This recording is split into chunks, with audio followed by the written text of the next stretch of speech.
Em relação a essa violência que você comenta, né? A gente teve o caso mais recente agora, foi esse da vítima que foi assassinada depois que um eleitor entrou ali no bar perguntando quem votava em Lula.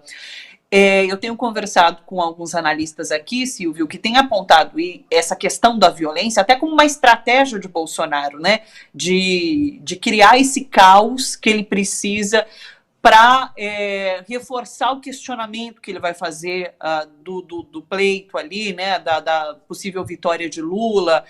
A gente já fala há algum tempo sobre o episódio Capitólio, sobre essa questão de estimular a violência nas ruas, caso ele perca.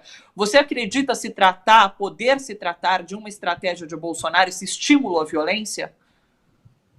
Até agora, não. Quer dizer, eu acho que essas manifestações ainda são individuais, né? Expressam uma demanda do Bolsonaro por violência, pelo uso das armas, por tirar, vamos dizer assim, as diferenças na força e não no argumento, mas ainda não são armações desse tipo, como ocorreu no evento do menino de 15, 16 anos que foi provocar o Guilherme Boulos na cara dele. Aquilo claramente foi armado pelo MBL e depois isso é comprovado, porque quatro quadras depois chega a PM com a Carla Zambelli para tentar prender o Boulos. Então, essa foi uma armação.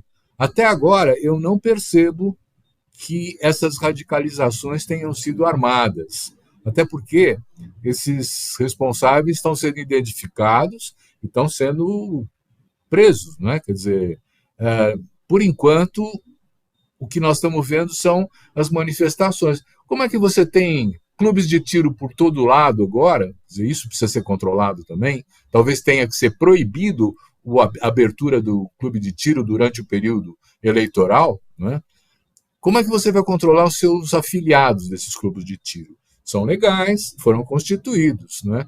Então, a situação é, se houver, vamos dizer assim, um rastilho de violência, é possível que ela se amplie, que ela se multiplique. Se houver uma inibição forte da parte do Estado, da parte da segurança pública, dessas manifestações isoladas, isso também pode ter o seu resultado positivo.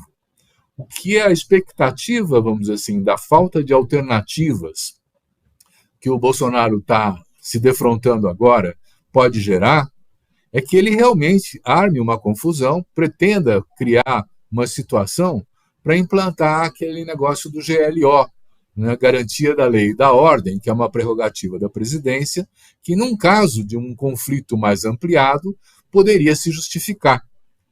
É um pretexto que pode tentar, eventualmente, melar as eleições. Acontece que, como nós já vimos antes, essas eleições envolvem muita gente. Envolve a eleição de governadores, de deputados federais, de deputados estaduais, de senadores. Então, não é tão fácil ele tentar um GLO para melar a eleição toda. Você vai ter muitas forças políticas que vão se opor a essa iniciativa. Mas é possível, porque quando ele está desesperado, ele pode fazer qualquer coisa, e ele está desesperado, né? Ele está desesperado, porque é isso, as pesquisas todas têm mostrado essa tendência de derrota de Bolsonaro, né? E muito difícil reverter esse quadro, é o que todos os analistas apontam. Em relação a recortes dessa pesquisa, Silvio, a gente tem ali a faixa, aquela base, né, da pirâmide social, muito com Lula, né? Lula tem ampla vantagem ali. E daí, conforme a gente vai subindo essa base, Bolsonaro vai liderando, não, acho que ele lidera só depois dos 5 salários mínimos, né? Mas ele vai ganhando mais projeção, mais intenção de voto conforme essa base vai subindo.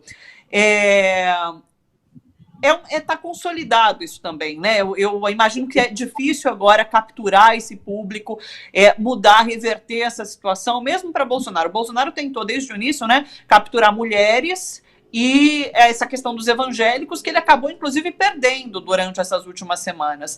Mas tá tudo muito consolidado, me parece, em relação a esses recortes que são feitos pelas pesquisas. Como que você tem visto isso? Eu olho com uma certa cautela, eu não acho que as coisas estão consolidadas assim. Por exemplo, se você começar a ter uma quantidade de milhões de mensagens dirigidas a evangélicos, dizendo que o Lula, se eleger, vai fechar as igrejas, isso pode Você mudar acha que alguma pode coisa. pegar de novo isso? Que é uma fake news Pode que pegar. cola. Entendi. Então, não vai ser a mesma fake news da eleição passada. A Sim, mamadeira de piroca já foi superada.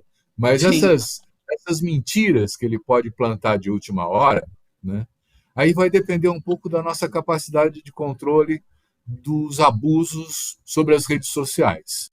Né? Sim. Porque eu imagino que isso possa ser feito até a partir do exterior, né, com um volume de mensagens que pode ser contratado na casa dos milhões de mensagens. Há casos em que foram contratados bilhões de SMS. Né? Então, isso a gente precisa alertar os nossos companheiros, os eleitores, inclusive, as eleitoras do nosso país, de que prestem atenção nas mensagens que vocês vão receber nos próximos 4 dias. Elas serão muitas vezes falsas. E elas vão tentar mudar a sua opinião em favor do Bolsonaro. Então, é preciso ter uma atenção para isso. Da mesma forma como o Auxílio Brasil não resultou numa mudança de posição daqueles que são os mais pobres e que receberam o Auxílio Brasil, mas continuam apoiando o Lula, né?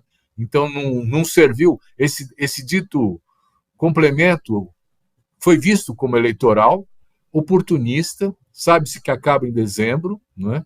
E, de fato, o que a gente tem é a percepção de que o povo está aprendendo, está se educando com a vida política. E, da mesma forma como o Auxílio Brasil não foi capaz de mudar o voto em favor do Bolsonaro, eu acho que agora a gente está mais atento, todo mundo está mais atento às redes sociais e às fake news, e elas terão um impacto menor.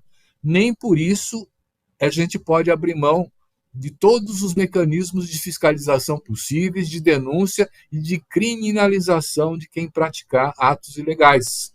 Nós temos que garantir o nosso espaço eleitoral democrático, plural, onde todo mundo possa se expressar, onde a liberdade de ir votar seja garantida e onde a gente evite conflitos para que as eleições corram tranquilamente. As instituições têm um papel importante nisso, né, Silvio? O próprio TSE, a gente viu que o TSE está pedindo reforço de segurança nos colégios eleitorais por conta dos mesários, né? Há um medo por parte dos mesários que vão participar desse processo todo. Então, o TSE tem um papel muito importante, tanto nessa semana agora, que antecede ali o 2 de outubro o pleito, como na semana que se seguir, porque se houver, de fato, esse questionamento por parte de Bolsonaro, o TSE vai ter que ser muito firme nos posicionamentos, ou não?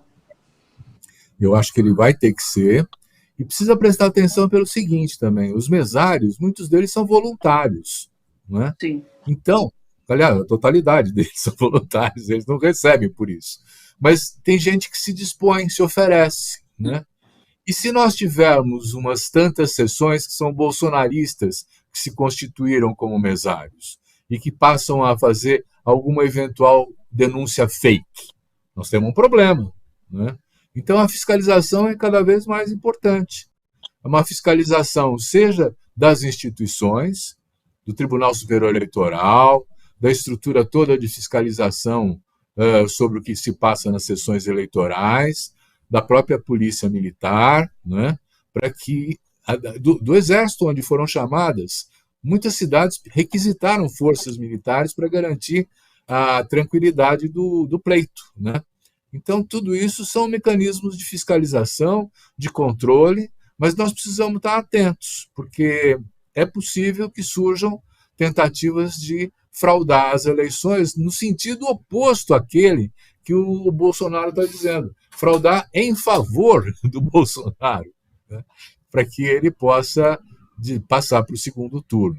Eu tenho a impressão que o caminho que nós estamos tomando é um caminho decidido, decisivo, importante, que é não deixar de ir votar de uma maneira discreta, né, e garantir que os espaços públicos estejam em paz, seja do ponto de vista das instituições que operam para garantir essa segurança, seja do ponto de vista do cidadão, que não quer comprar briga e que não vai aceitar provocações.